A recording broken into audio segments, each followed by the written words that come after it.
누가복음 23장 1절에서 7절까지 제가 봉독하겠습니다.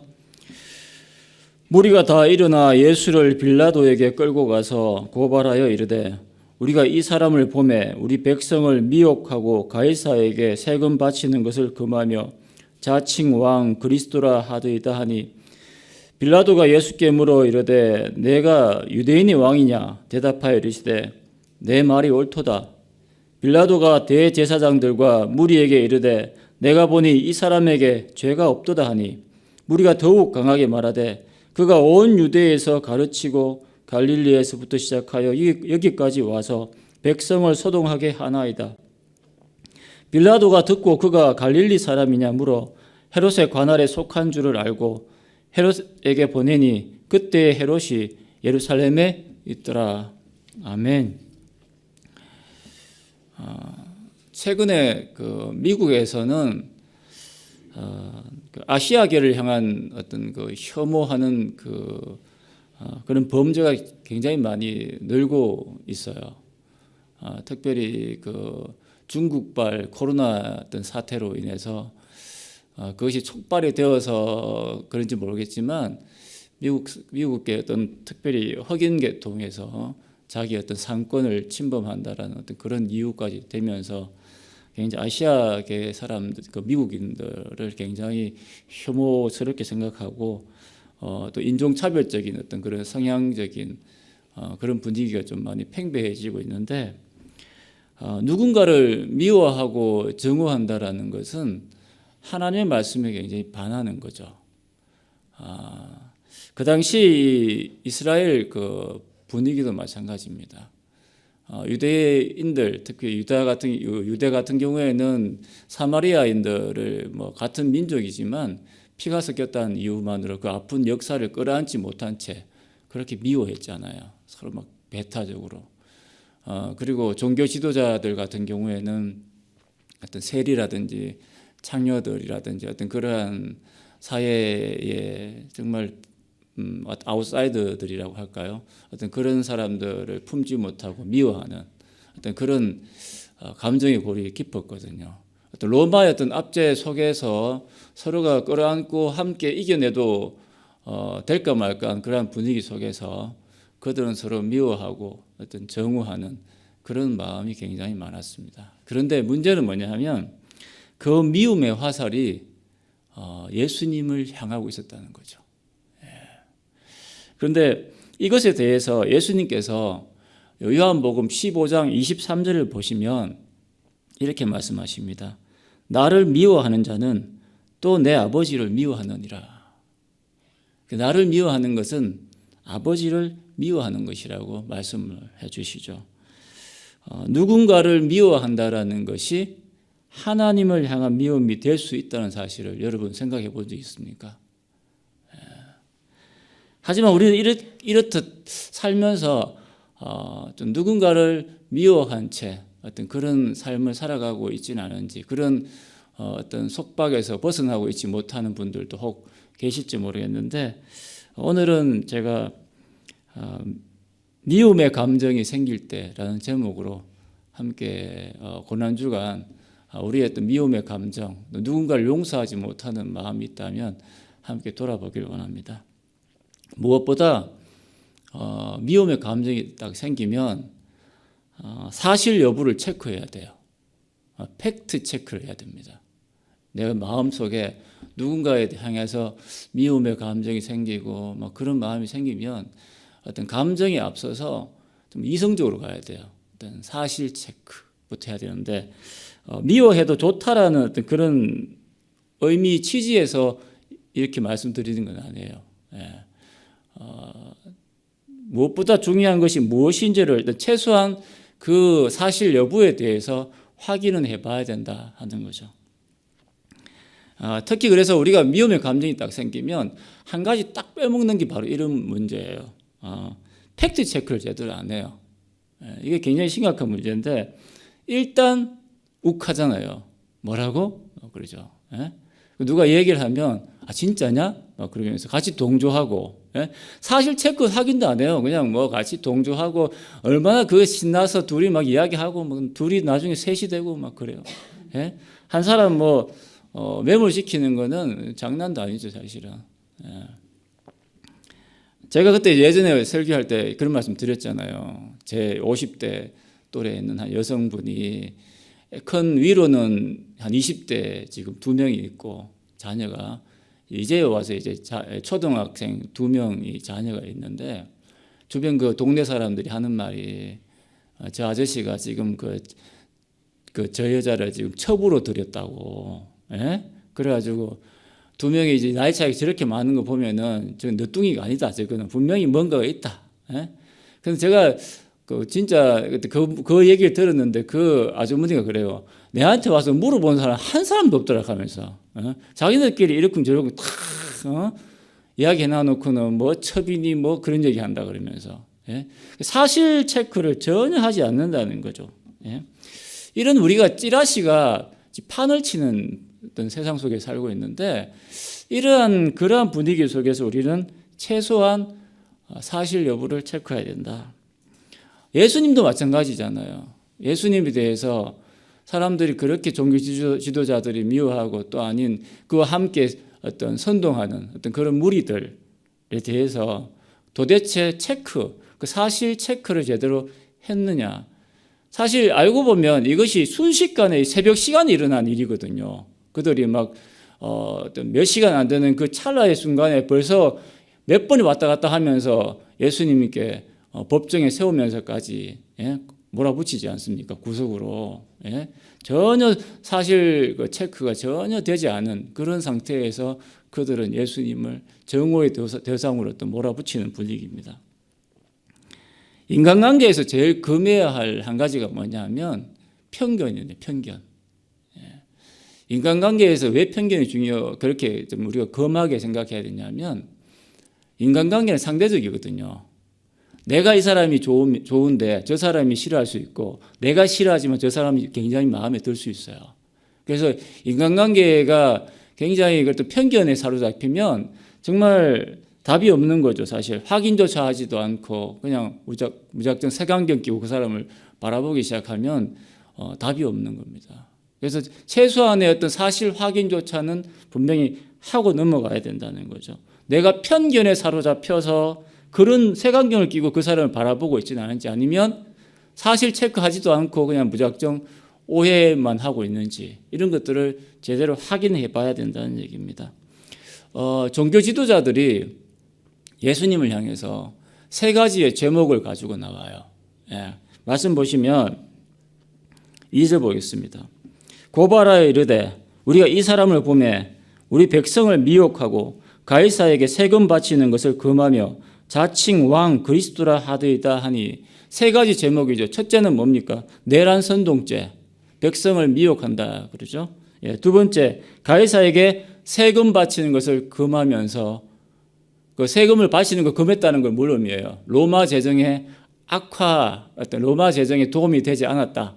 도움이 되지 않도록 했다라는 어떤 그런 제목을 뒤집어 씌우고 3번째 마지막은 자칭 왕 그리스도를 하면서 로마 황제 가이사를 대적했다. 이런 3가지 제목을 가지고 나오는데 첫째 제목 대해서 내란 어떤 선동죄에 대해서 예수님이 백성들을 선동한 적이 있습니까?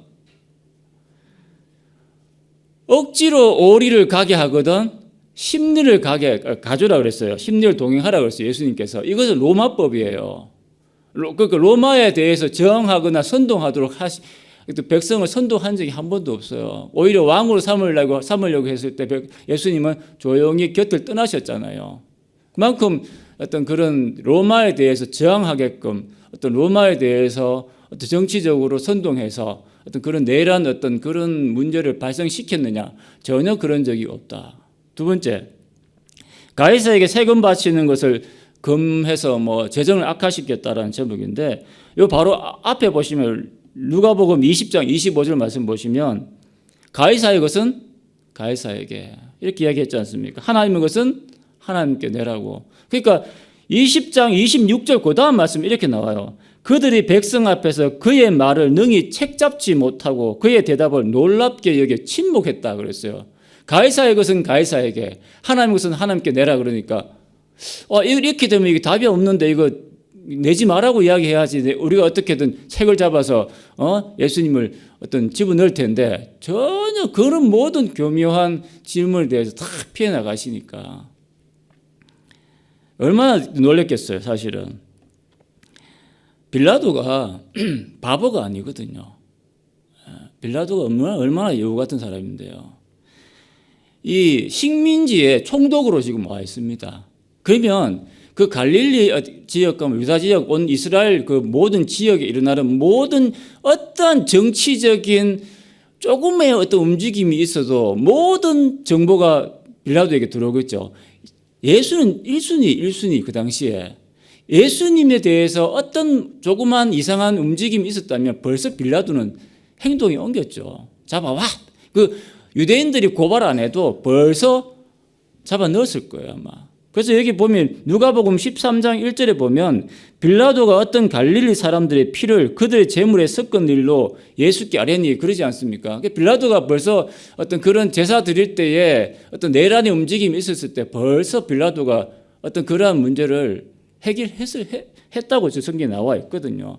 그러니까 내란 선동죄라든지 뭐 세금을 바치지 말라 이런 어떤 그런 제목에 대해서는 더 이상 해당될 수가 없는 제목들입니다. 사실 체크 전혀 하지도 않고 자기들끼리 그냥 몇 사람 그렇게 그런 걸 한번 밀어붙여 봐라. 그러니까 뭐 다른 공회원들도 그냥 사실 체크도 하지도 않고 그냥 오케이 해가지고 자기들끼리 막 월사월사 해가지고 예수님을 그걸 몰아붙이는 거죠. 사실은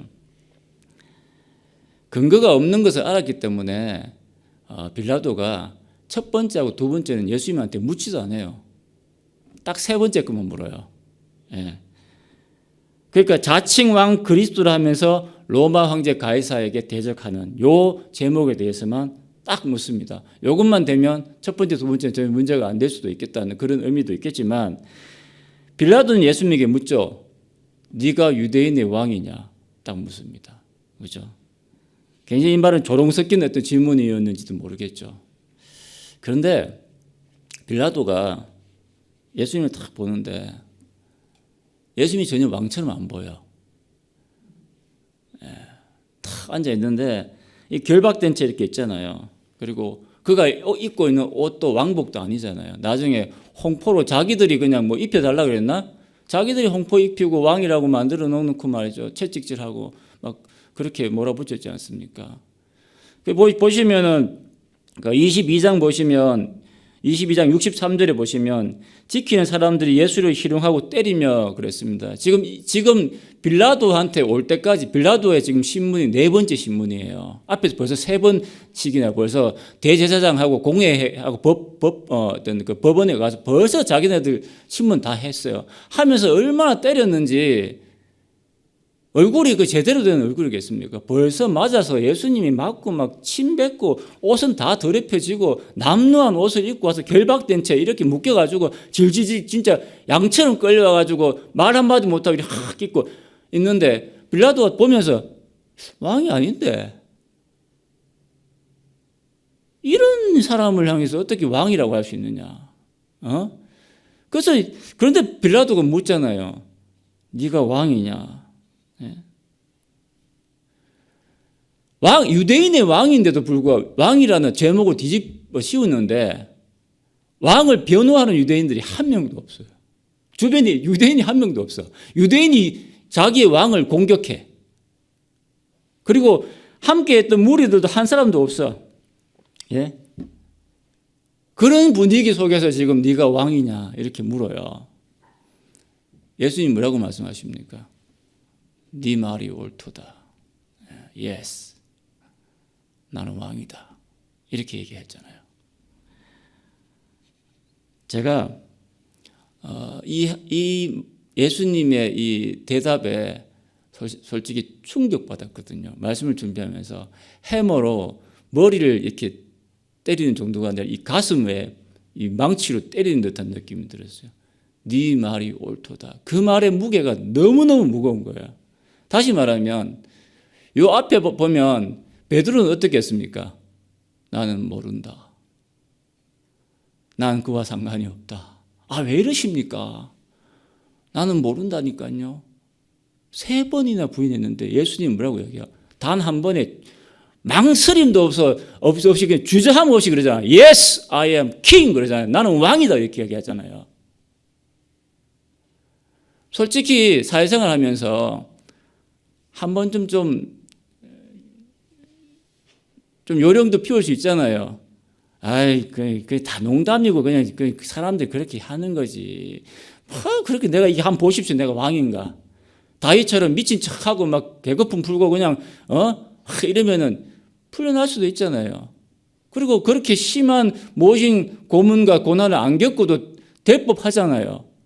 그런데 예수님은 맞다 그러잖아요. 여러분 잘 생각하십시오. 예수님 뒤를 따라가는 게 이런 모습입니다. 나중에 우리가 뭐 예수님한테 속았다는 둥 이렇게 힘든 길인 줄 알았으면 내가 안 갔을 텐데 이런 소리 하시면 안 돼요. 우리가 지금 고난 주간인데 우리 예수님을 믿는다라는 게 진리 앞에 이렇게 십자가의 길을 걸어간다라는 거, 이 좁은 문을 향해서 뚜벅뚜벅 걸어간다라는 게 이러한 모진 어떤 그러한 어려움이 겪을 수도 있다는 사실을 여러분 한번 생각해 본 적이 있습니까? 베드로는 자기 살려고 3번이나 부인했지만 예수님은 그 진실 앞에서 예스라고 이야기하잖아요. 이 과연 쉽겠냐고요. 우리 삶을 살면서 한 번쯤 그냥 고개 숙이고 타협하고 고개 확 돌리고 나는 모른다고 이야기하면 이런 모진 고난 안 겪어도 되잖아요. 그런데 예수님은 그렇지 않잖아요. 예스, 맞다고. 그러니까 얼마나 이 말 한마디가 무게감으로 다가왔겠습니까? 빌라도가 이 사실을 여부를 다 확인하고 뭐라고 이야기합니까? 죄가 없도다 그러잖아요. 죄가 없도다. 그들의 고소권은 무죄로 판결된 거예요. 사실은. 객관적인 입장에서 예수님을 향해서 딱 보면 무죄예요. 무죄. 그냥 죽이고 싶으니까 없어졌으면 좋겠다 하는 의미에서 그냥 이 예수님을 향해서 정오하고 어떤 혐오의 감정을 가지는 것이지 사실 여부를 체크하면 예수님은 무죄라는 거죠. 우리가 누군가에 대해서 미움의 감정이 생기면 그분의 영적 상태는 병들었다고 보시면 됩니다. 내가 왜 근거 없이 그 사람을 향해서 설령 근거가 있다 손 치더라도 이걸 한번 우리가 돌아봤으면 좋겠다는 얘기예요. 빌라도는 예수께서 죄가 없으신 줄 이미 다 알고 있었다고 성경은 이야기하고 있습니다. 마태복음 27장 18절 말씀 보시면 이렇게 나와 있습니다. 이는 그가 그들의 시기로 예수를 넘겨준 줄 알미였더라. 빌라도는 예수님을 이미 데리고 올 때부터 벌써 그들은 예수를 죽이려고 작정하고 데리고 왔구나. 그들은 예수님을 시기하고 질투하고 정말 자신의 어떤 목적을 위해서 예수님을 끌고 왔구나라는 걸 벌써 알고 있었어요. 그러니까 빌라도가 그러한 신문에 대해서 그렇게 심각하게 묻지를 않는 거죠. 자신들의 밥그릇과 관련된 일이었다라는 것을 빌라도는 너무너무 잘 알고 있었습니다. 이 종교 지도자들이 예수를 죽여야만 하는 그 이유를 빌라도는 너무너무 잘 알고 있었던 거죠. 한국 영화 공조라는 한국 영화가 있어요. 거기 보면 남과 북의 어떤 그 정권들이 서로 공조해가지고 어떤 그렇게 도와주는 어떤 그런 어떤 비밀리에 어떤 그 이루어지는 일들을 지금 뭐 극화해가지고 만든 영화인데 이렇게 보통 보면 과거에도 좀 그런 얘기들이 좀 오고 가고 했지 않습니까? 어떤 대권을 놓고 나름대로 선거철이 되면 북한에서 나름대로 어떤 뭐 38선에서 나름대로 어떤 그런 사건들을 일으키면 백성들이 국민들이 도와주잖아요. 사실 어떤 여권에 대해서 선거할 때. 그런데 그 얘기하면서 참 재밌는 말이 나와요. 북한 쪽에서 우리나라의 어떤 좌파 정권이 들어서기를 원하는 것 같습니까? 오히려 그들은 좌파 정권이 들었으면 북한 사람들이 굉장히 좋아할 수도 있겠죠. 같은 어떤 사상을 가진 사람들이 있다라는 생각이 취지에서. 그런데 오히려 북한도 우리나라에 좌파가 들었으면 골치 아프대요. 왜냐하면 오히려 우파가 들어서야 자기들이 정권을 지탱하고 유지시키는데 더 쉬워진다는 거예요. 그 서로가 서로를 반대되는 성향을 세워줘야만이 도움이 될 수 있다는 얘기죠. 종교 지도자들이 왜 예수님에 이렇게 몰아붙이느냐? 바로 이런 문제죠. 밥그릇 싸움이라고 보는 거죠. 시기, 질투의 문제죠. 같은 하나님을 섬기는 어떤 그런 입장에서 예수님을 끌어안는 게 아니라 색안경을 끼고 자기의 어떤 입지와 자기들의 기득권이 백성들로부터 이제 멀어지기 시작하고 예수께로 향해 간다는 그런 어떤 두려움, 어떤 그런 마음들로 인해서 예수님을 공격하는 것이거든요. 누군가 미워하고픈 마음이 생기면 그 마음이 계속해서 내 마음속을 괴롭히면 우리 마음속에 정말 진리가 사라지고 있구나. 하나님의 어떤 그런 말씀이 내 마음속에서 사라지고 있구나. 영성이 내 마음속에 병들어 가고 있구나라는 것을 깨달으셔야 됩니다. 예. 또 우리 고난주간 우리가 한 주간 돌아보면서 그런 삶을 한번 돌아봤으면 좋겠어요. 내가 왜 저 사람을 향해서 저렇게 자꾸 내가 이렇게 불편한 감정을 가질까, 미워하는 감정을 가질까, 그런 것에 대해서 냉정하게 한번 돌아보시고 우리가 예수님을 믿는 사람들로서 어떤 누군가를 용서하지 못하고 미워하는 감정이 있다면 십자가를 바라보길 원합니다. 누군가를 대신해서 십자가에서 죽으신 그 하나님의 그 사랑이 내 마음속에 식어가고 있지는 않은지, 고난주간 동안 내 마음속에 그 십자가의 사랑을 다시 한번 부릴 듯 하나님 일깨워 주시옵소서 라는 그 마음으로, 그리고 내 마음속에 용서하고 있지 못하는 사람이 있다면 그 사람들을 향해서 정말 십자가의 사랑으로 용서하기를 원합니다. 그렇게 결단할 수 있는 한 주가 되기를 원합니다. 기도하시겠습니다.